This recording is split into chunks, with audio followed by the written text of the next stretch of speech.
Hi friends, Roy Lakshmi హీరోయిన్గా నటించిన Jhansi IPS ఓ Kannada cinema. దాన్ని అదే పేరుతో తెలుగులో డబ్బింగ్ చేసి రిలీజ్ చేస్తున్నారు ప్రతాని రామకృష్ణ గౌడ్. ఈ సినిమా ఎలా ఉందో చూద్దాం. ఝాన్సీ ఓ కాలనీలో ఒక మురికివాడ లాంటి దాంట్లో ఉంటుంది. ఫైట్లు గట్రా చేస్తూ ఉంటుంది. అయితే ఆ ఊర్లో లోకల్ డాన్ డ్రగ్స్ దందా నడుపుతూ ఉంటాడు. ఆ దందాలో ఝాన్సీ కూడా చేరి మంచి పేరు సంపాదించుకుంటుంది. అసలు ఆ దందాలో ఝాన్సీ ఎందుకు చేరింది? ఝాన్సీ నిజంగానే రౌడీయా లేకపోతే under cover ఆఫీసరా?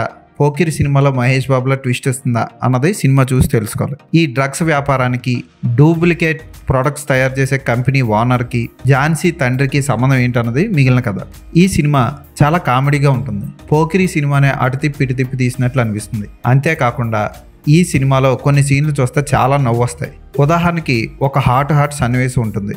Heroine red colour bikini వేసుకొని స్విమ్మింగ్ పూల్లో దూకడానికి వెళ్తుంది. దూకి ఈత కొడుతూ ఎక్స్పోజింగ్ చేస్తూ ఉంటుంది.